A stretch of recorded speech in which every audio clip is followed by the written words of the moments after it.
we are joined by Tweezy here, a very talented producer as well as rapper. We're looking at the beat makers market. Hashtag producers must rise. And that is actually a hashtag that we're going to delve in deep into, okay? So that hashtag had people talking. Yeah. So why do you think the producers are actually getting less recognition than singers or rappers? And how did that hashtag come about? Yeah. Was there a specific incident that happened to spark that within you? Or maybe it's like a lot of things that happened. So yeah, I think more than anything it was just multiple things that happened. I mean, it was small incidents that just became a boiling point to a point where it got to a point where it's like, okay, that's it.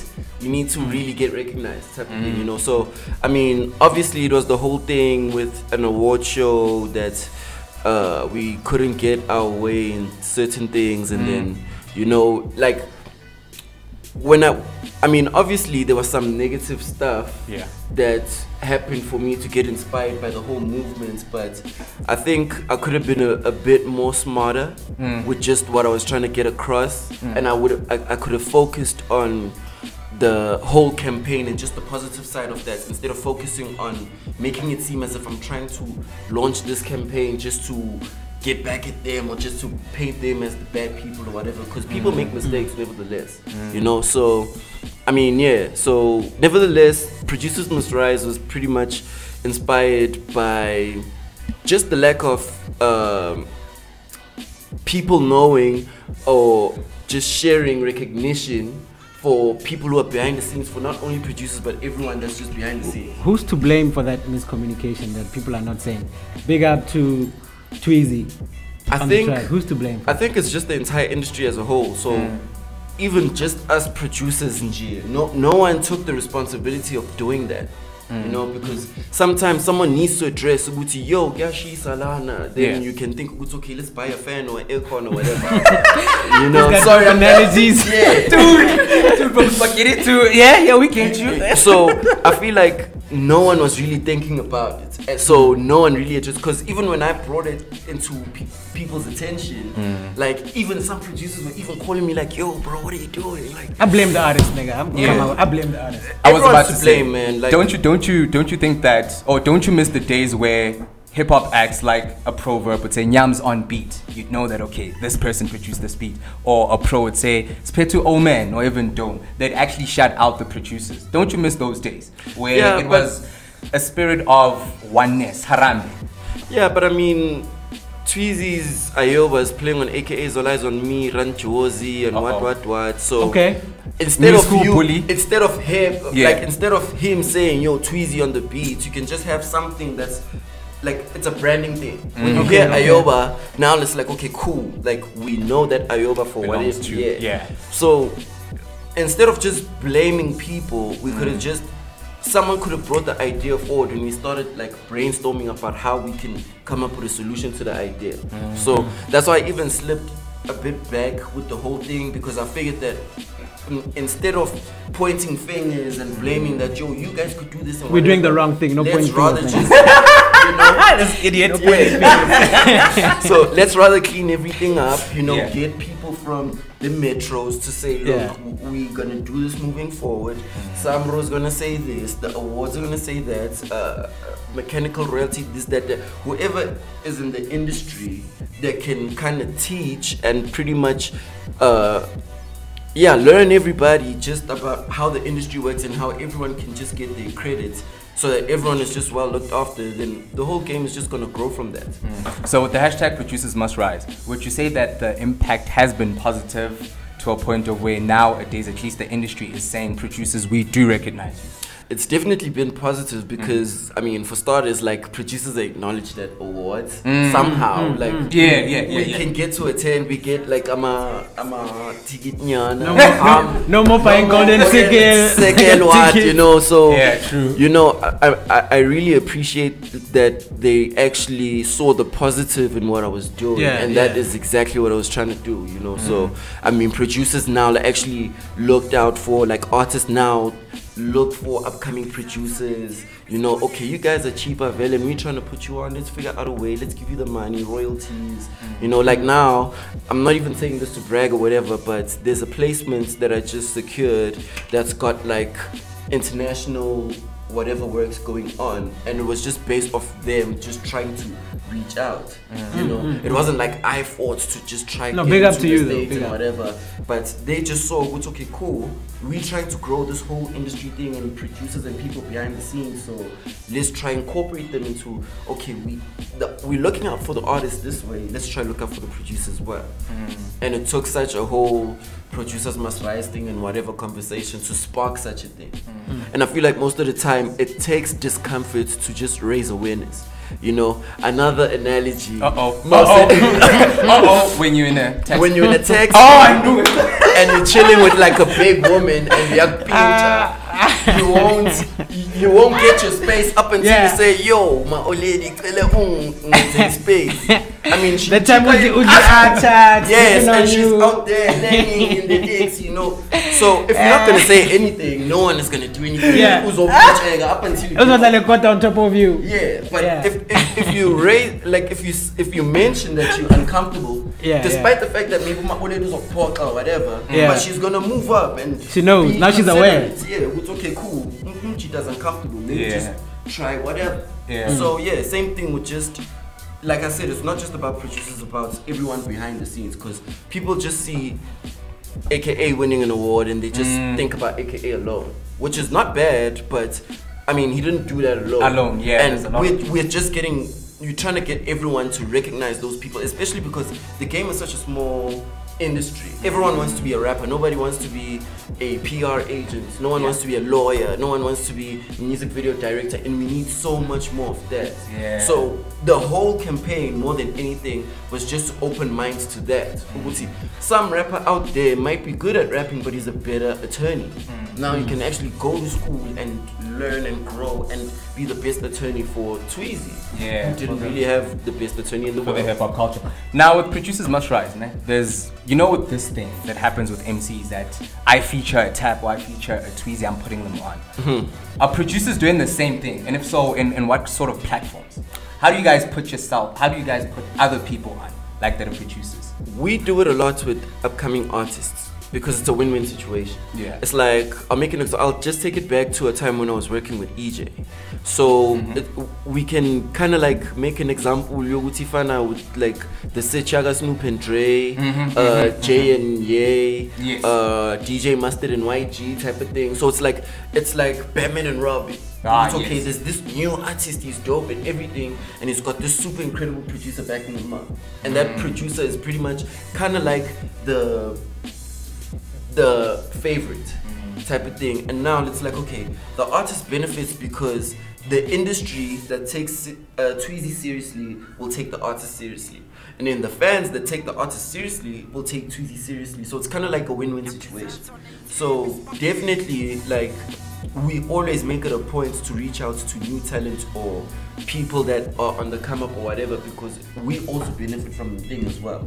Because it's like, for instance, in 2015 when Nasty C was coming in the game, if I was the one that discovered him and he went out to the world like that, it's like, okay, cool, Tweezy discovered Nasty C, and it gives me some sort of, you know, like clout, or respect or whatever. You do this when you're in this show, it gives you that. Or when you say Tweezy, okay, it's the guy that discovered Nasty or whatever. So, you know, and also it's just a good look just for growing the game as well, because at a certain point, I feel like we all know that the game sort of namaj, it still kind of is. It's like a closed circle with just the same people just utilizing the spaces and everything, and it's very hard for someone from the outside to break in.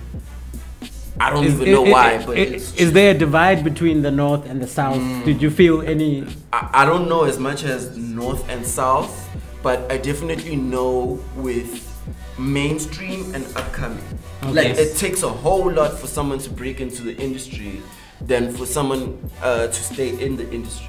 You know, it's not really hard to stay in the industry, especially if your business thingies are good. You know, like, you can gather some money and, you know, you can push your business to a point where your music doesn't even matter and people won't even naga your music, or they'll acknowledge that your music is not good, but okay, cool, you can still fill up this or sell this many products or whatever the case is, but there'll be a youngin out there who literally has the best music you've ever heard, but no one has really heard it.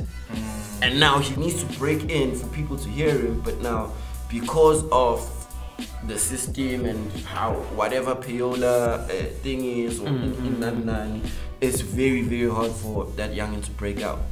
Do you think though there's no platform that pushes that young producer, let's focus on the producer, that pushes or that tells them sort of like a hip-hop summit in a nutshell that says these are the certain steps that you can take as a producer?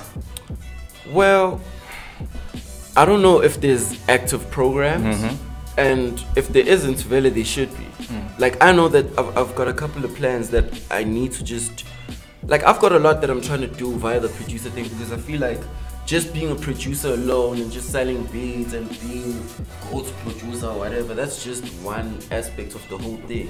You know, there's putting other people on, just also getting people to be comfortable with the idea of, look, I don't need to go to school, I can be a producer my whole life and I could make a substantial living out of it. Like, people don't even know that producers make the most money, like just as far as the song is concerned. Yes. Like minus the shows, minus the everything, as far as the song is concerned, the producers make the most money.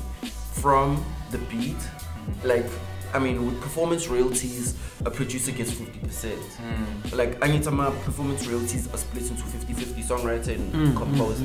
So in the, I'll use All Eyes on Me because it's a big hit and it had a whole lot of people involved. Yeah. All Eyes on Me had 4 artists, right? Keenan, Burna Boy, Les, and JR. It was produced by myself. Yes. So it means in the songwriters, there's 4 songwriters, and there's me as a producer, alone. So that means the 50%, if All Eyes on Me makes $1 million, I get 500,000 on my own. And then the other 500,000 is going to be We spoke about that, nigga. What's he talking about? You know? So that's just how the business is margined.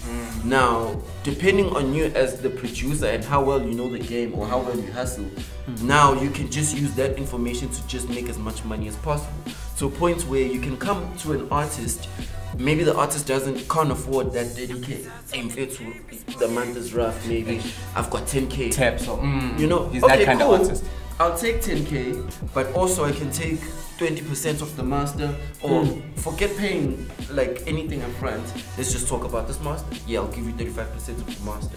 So whatever the song makes, 35% of just everything that's being made, I can benefit off that. And then also you look at things like jingles and music libraries, where you open a publishing company and you don't even work with rappers and whatever the case is. You just chill at home, you make the music, or all those beats that are I don't think it's the one. You just gather them up into a library, you register it, Kosambra, what, take it to the publishing company, put it in a library, plays on TV, I hear you there, the backdrop, yeah, here's what is the Tweezy beat there, you get money via royalties. If the production house can afford to give you money up front, they give you money up front. You're comfortable, you're making a living, you don't have to work a 9 to 5. You know? Come here with a Rolex. Yeah, you can step in with a Rolex and chains. Yeah. So with the lot that you're trying to do with this producing thing, can you divulge now, or is it something that we'll have to see in the future? I say divulge.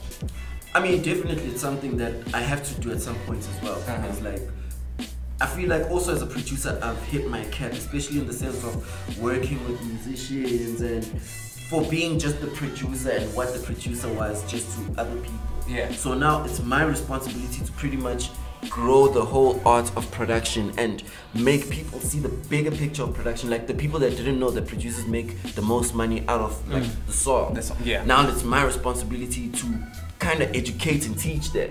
So that now in the industry, producers, there'll be more producers, and when they get into studio, they know how to look after themselves, because as we know, like a whole lot of people get messed over in the industry, and that's just, oh damn, AKA is gonna be on my beats, not fine. Hot man, you don't have to give me really any money, like kill it. And it's like, okay, cool, like you can protect your royalties and make sure that like that's something that you need to get, you know. And some, like, it's not everybody in the industry, and it's not particular people, but there's some people, unfortunately, that are sharks and everything, and it's a reality that everyone knows. And for people to be sharks like that, it's out of just people being naive and somewhat gullible also to just how the industry works.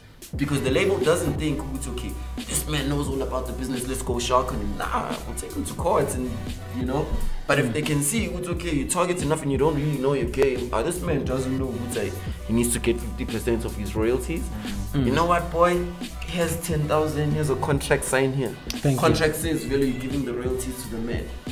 That's it. And that's a serious thing. There's a homie of mine in the industry. Oh, you a talk very, about it. very, very, very Who's big the homie? song. Yeah, you can I cannot name drop. Why? We'll blip it out. Nah, I cannot. Like, is it that bad? Okay, what happened? What happened? Like, I'm not an instigator of fights and Yeah, that's dope. That's my dope. thing is just to open people into just protecting themselves, right? So it's a very big song, and I won't mention artist, I won't mention the producer or you know.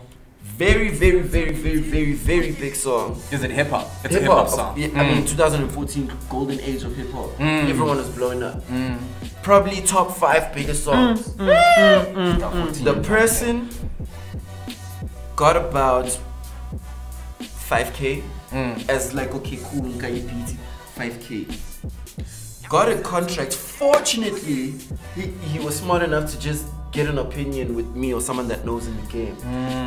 He came through and he said, yo bro, so I haven't really received my royalties, I don't know how it works. There's this contract that I need to sign, and I think if I sign that, I'll get my royalties. Please just have a look and just, yeah, well. So the contract said, okay, me as the artist, I'm giving you this 5,000 rand. Wow. Wow. As I'm giving you this 5,000 rand, you are not entitled to anything else. So performance royalties, mechanical royalties, sync deals, whatever the song does and just generates profit, and that stuff legally has to go to the producer just by law. You're not entitled to that, and your signature is on this paper because you agree to that. And he doesn't know his legal stuff and whatever, of course. Fortunately, he didn't sign that. I schooled him. Somehow he didn't take my advice. He went and he signed. That 5K looked good. And also, there was a deal, a sync deal that paid a whole lot of money to the artist. And obviously, there's a sync deal that needs to go to the producer as well. So the artist played the producer and paid him a small portion of this sync deal to make it seem like, okay, boy, yeah, good job, yeah, shout out. Only to find out Utuntwana hasn't been getting his royalties, hasn't been getting his mechanicals, and he only got maybe like a young 5% of what he was actually supposed to get from the sync. And he's not going to get any other money from the sync. You see, as a producer. And hence I'm saying, now, people that know about this stuff, I don't even want to name drop because now we're focusing on the wrong thing. Now we want to go after that artist. How could you do that thing? That's not necessary. That was 2014. That guy's in a better place now. And I'm talking about the producer. He's learned, now he's safe and whatever. You know? He rose. You know, moving forward, every single other person who's going to be in his shoes needs to know now that, look, there's such things as performance royalties and... You know, I feel like I'm gonna go on for long, but like there's school. That's what I'm saying. There's not enough platforms that opens up and tells cats this. You know what I mean? And that's why I'm saying you need to conscientize. Yeah, and that's why I'm taking so much time into educating, because when I pretty much set up this thing and it's making sense and now it's positive and it's growing. I mean, I need to make sure that there's no mistakes. You know, and everyone that learns will learn and apply, because. I remember one time, shout out to Mawuta and Fit Cook, they've got like a young workshop type of thing. Oh yes. That they do in Makasana, they go to Newcastle, Soweto, wherever, schooling people about how the game works. So I was brought in, obviously just like how you guys brought me here to talk about production, how it works, So it was so sad to see that, you know, obviously there's like a young agenda of how things are gonna happen. I was probably like, me and Distraction Boys were there. Me and Distraction Boys were the last to speak, and everyone that really mattered were the first ones to speak. When they were speaking, everyone was just outside having a young cipher and these cats, he's that kind of cat. That time not focused. You know, they're telling you about how you need to make a living with this cipher outside. They're busy doing the cipher. He's a battle rapper. Then next thing you hear, okay, ladies and gentlemen, what Tweezy niggas are running inside. you educate, you feel like, okay, cool, I'm saying some things and people are listening. But nah, people are not listening to the education. They're listening to, okay, cool, how can I get my music to Tweezy? How can I, how is Tweezy gonna give me money from this thing? And it's like, I'm not gonna give you no money, bro. Like, first and foremost, as a producer, I'm working with other artists that are established to establish myself. Yeah. So, in reality, harsh sense, I'm not looking out for anyone. For me to decide to look after someone, and I'm not saying in my sense, just in the harsh reality of just the industry, for me to look out for someone, most of the time I look out for them out of what I benefit out of it, and out of the good look it's gonna give me. There's probably maybe like a young 5% that will do it naturally because they really want to give back. Yeah. It's okay, cool. And the sad reality is that most people don't really give back, because when they do give back, they don't really give back. The people don't receive it. Like, Amakhotman have been doing this workshop for so long, and people will still go into the industry and get fucked over as if no one mentioned anything about mechanical royalties or going to Sambro or copywriting your music. Like, they get the most important people, like, that will teach you about keeping yourself safe. Okay, cool, you can't break into the industry, but at least don't get taken advantage of. Protect your name. Protect yourself with this, that. You get on you get into the industry, you're doing I'm Tweezy, Tweezy Fetch, me, I'd like to work with you. I can see you've got the work, I'm gonna benefit, I'm gonna get this money, share in Wednesday. Back to Pile in the first place. And it's like, now I'm the enemy for share in Wednesday, but like, it's not really, like, I'm fucked up, but it's not my fault. Like, you were schooled, or it's your responsibility to learn about this stuff. You need to go into the industry. It's a dog-eat-dog world, you know. You need to survive out there. There's snakes. You need to survive out there, and you'll only survive by knowing. In this ocean called hip-hop. Yeah, no. Producers must rise right here on Status Update, only on Slaghuis TV. That's what we have with Tweezy, just dissecting what's going on. This is the Beat Makers Market. We'll be right back.